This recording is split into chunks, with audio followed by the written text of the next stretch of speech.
강의 다시 이어가겠습니다. 바빠요.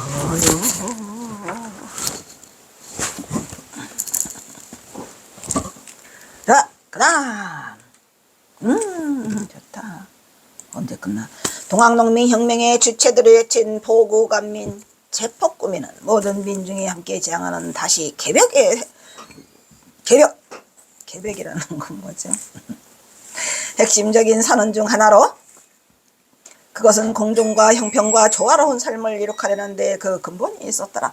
그러니까 어느 세계나 어느 집단이나 어느 사회나 우리가 평등해야 돼요.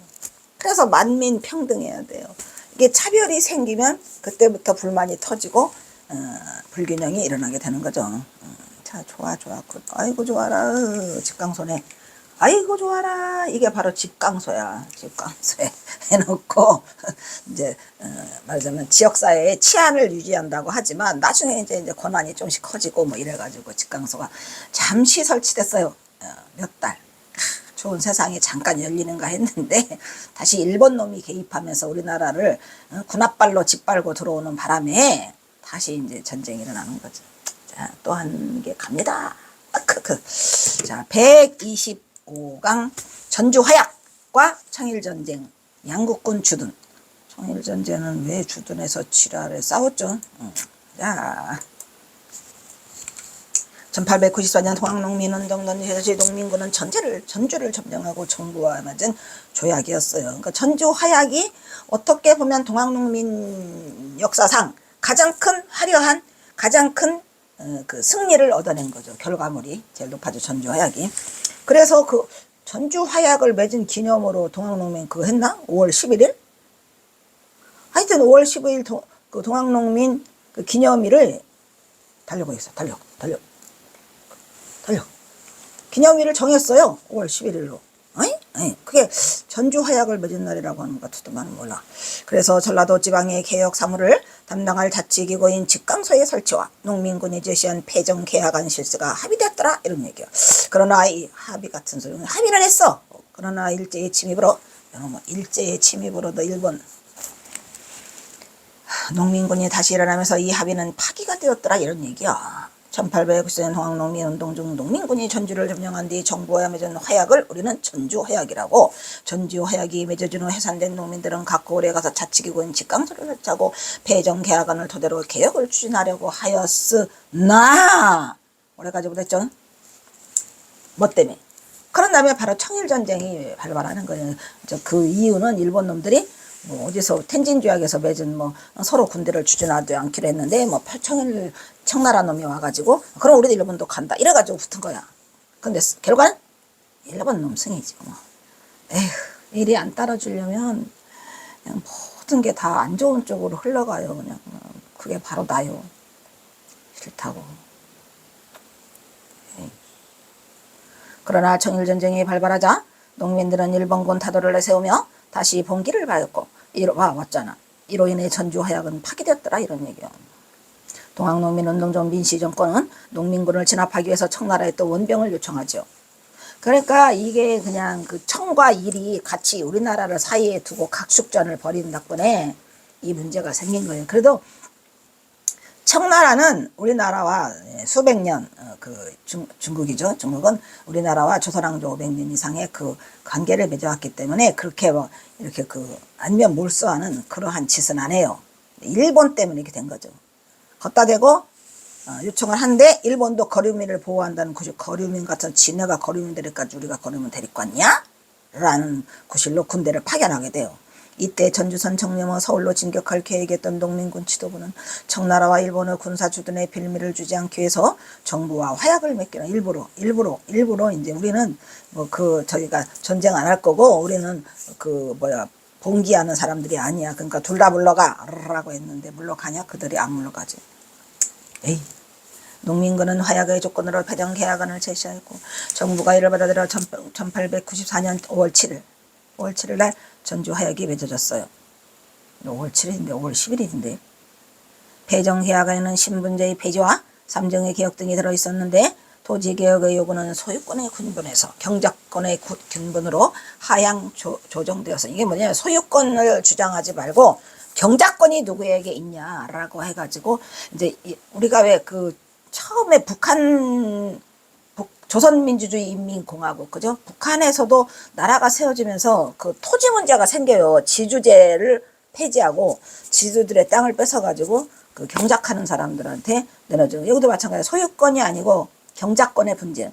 역시 인간들은 이 먹고 사는 게 제일 중요하기 때문에 이 토지 문제, 토지제도의 개혁은 굉장히 중요한 거죠. 그죠?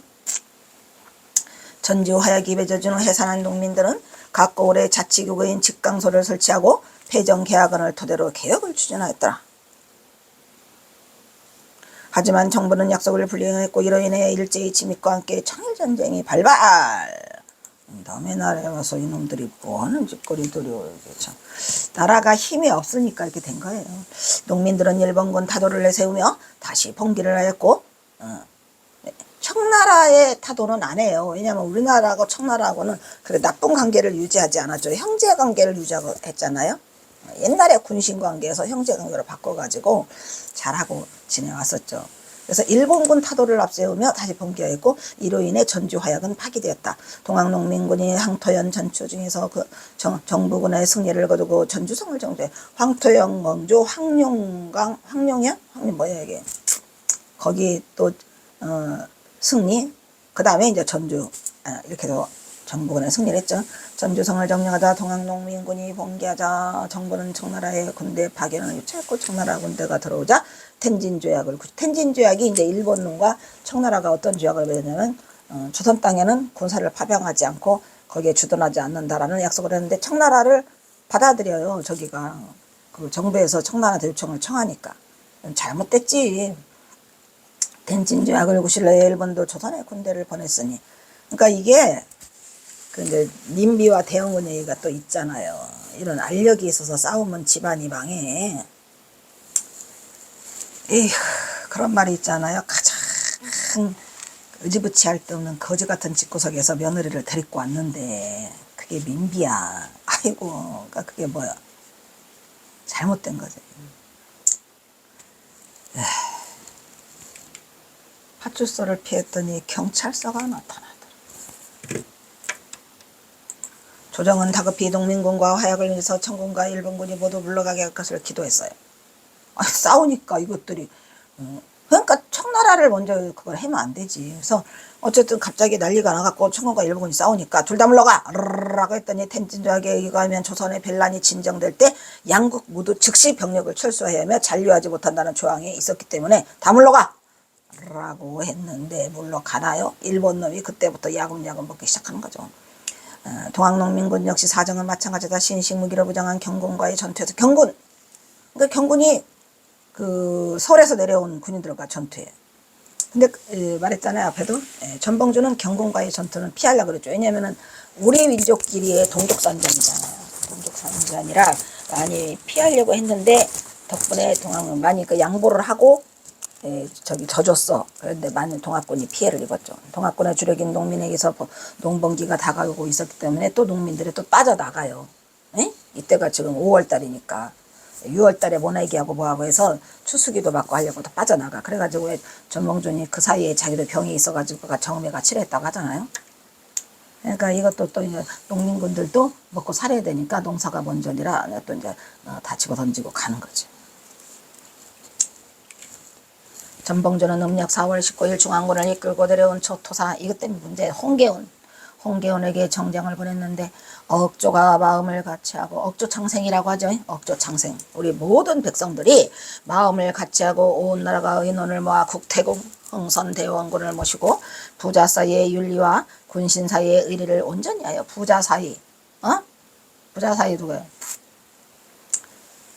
고종황제와 대원군 그죠? 그리고 군신 사이의 의리를 온전히 하여 아래로는 여민을 편하냐. 여민, 백성들, 위로는 종묘사직을 보존하는 것이 우리의 지극한 소원입니다. 이렇게 장차 죽음으로써 맹세하고 편치 않을 것이오니 엎드려 비옵건대 굽어 살피소서. 잘도 썼네.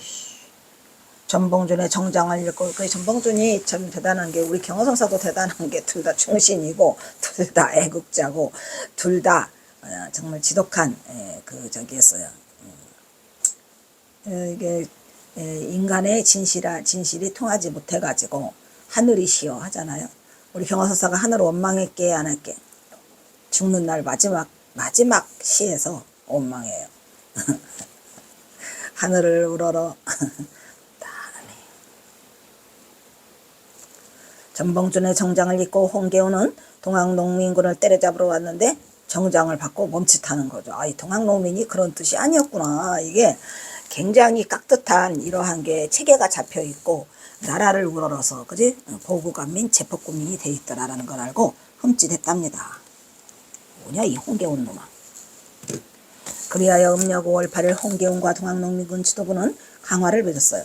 이때 전범군은 패정개혁안 27개조를 내놓았고 이에 시임 전라감사 김문현, 이 김문현은 조금 이제 받아들여요. 이거를 무조건 수용함으로써 무조건 수용이네. 최고네. 전주 화약이 성립이 되었죠. 이때 동학농민군에서는 패정개혁 12개조는 다음과 같더라. 이거 읽어보면 재밌어요. 도인과 조정과의 사이에서 숙혐을 탕촉하고 서정을 협력할 것. 이 도인은 왜 이걸 썼을까? 응? 탐관오리는 그 제목을 사득해 일일이 엄징할 것. 탐관오리 놈들 조사해가지고 얻은 것들을 다 뺏고 엄징하다 말. 횡포한 부호변을 엄징할 것. 이 부호 놈들 있죠. 다 착복한 놈들 엄징할 것. 그 다음에 또 뭐냐? 불량한 유린과 양반배는 못된 버릇을 징벌할 거가. 이런 어려운 문구들을 이제 쓰는 게 누가 쓰는 거야? 송희옥이가 쓰는 거죠. 이제 또 경허선사에 또 저기를 받아갖고 도움을 받아서 또 쓰시고. 그 다음에 노비문서는 불태울 거. 노비가 어딨느냐 이런 얘기예요. 노비를 없애려 그랬죠. 불량한 유린, 양반배, 못된 버릇을 징벌할 거. 이거 재밌어요. 지금은 이런 게 어떤 걸 못된 버릇이라고 하느냐고 덤이겠지, 그지? 못된 놈들이 많았죠. 칠종의 천인의 대우를 개선하고 백정머리에 쓰는 평양립은 벗어버릴 것.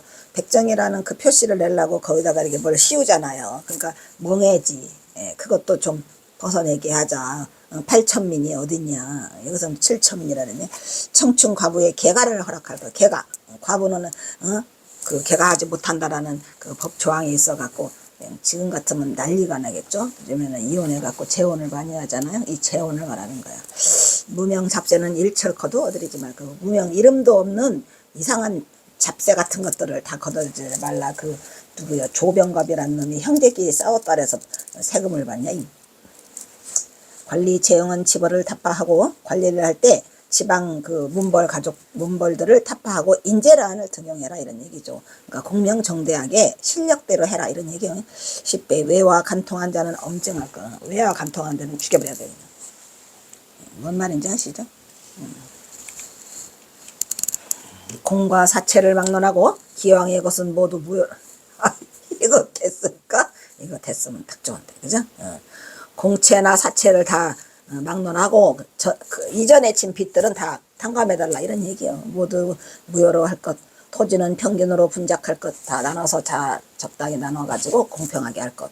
동학군은 자신들이 점령한 전라도 일대에 직당소를 설치하여 배정계약을 서둘렀으나 나주나 남원 등에서는 광군의 저항에 끊이지 않았다고 합니다. 못해 이랬겠죠. 1894년 7월 일본군이 나쁜 놈 경복군을 범고하여 고종의 신분을 확보하겠다는 이유 중 친일 내각을 세우자 개혁은 수포로 돌아갔더라. 결국 이 때문에 2차 동학농민혁명이 일어난 거죠. 2차 분기. 뭐 하지도 않았는데 또 배고파. 이게 말을 많이 하는 거는 배가 고픈 거구나. 네? 말을 많이 하면 위장이 움직이나 봐. 밥 먹은 지 얼마 되지도 않았는데 배고파. 그것은 고부 동학농 봉기의 사후 처리를 위해서 안핵사로 임명된 이용태가 동학교도를 탄압하자 이용태 말했죠. 1894년 4월 전봉주는 동학 접두들과 함께 고창의 무장현에서 탐관오리 숙정과 보고간민을 내세운 창의면을 발표하고 봉기를 단행했다.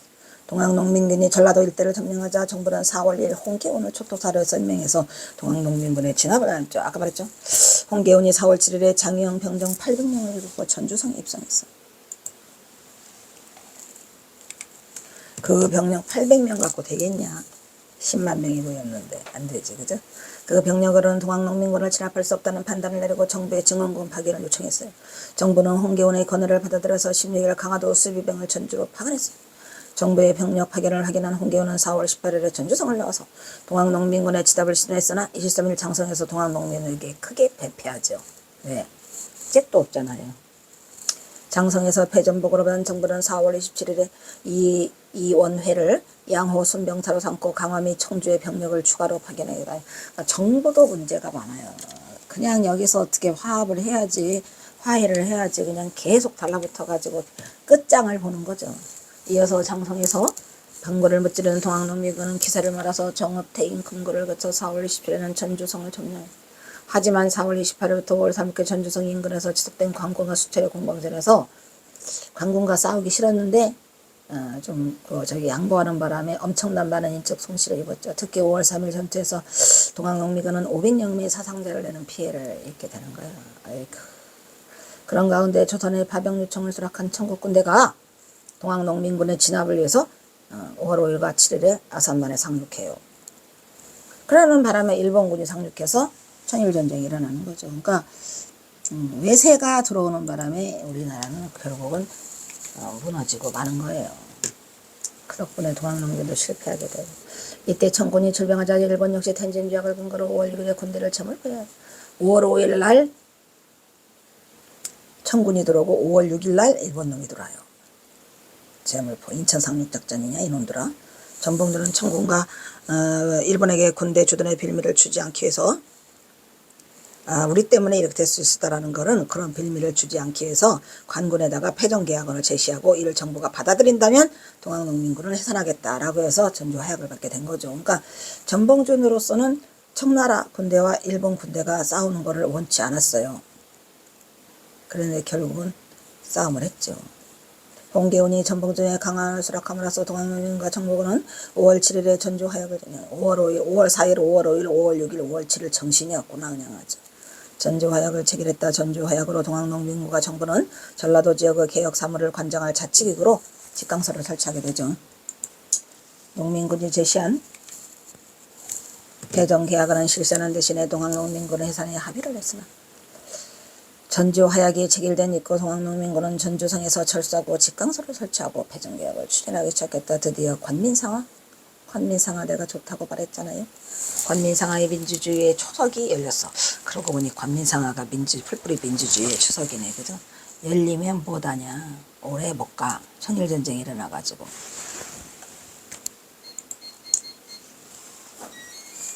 응? 자, 또 126강 조선의 대전간서 일본군의 개입. 자, 일단 또 여기서 끊겠습니다. 자, 그냥 끊어. 지금 여기 새로운 게 들어가니까 바빠 오늘. 바쁘다고.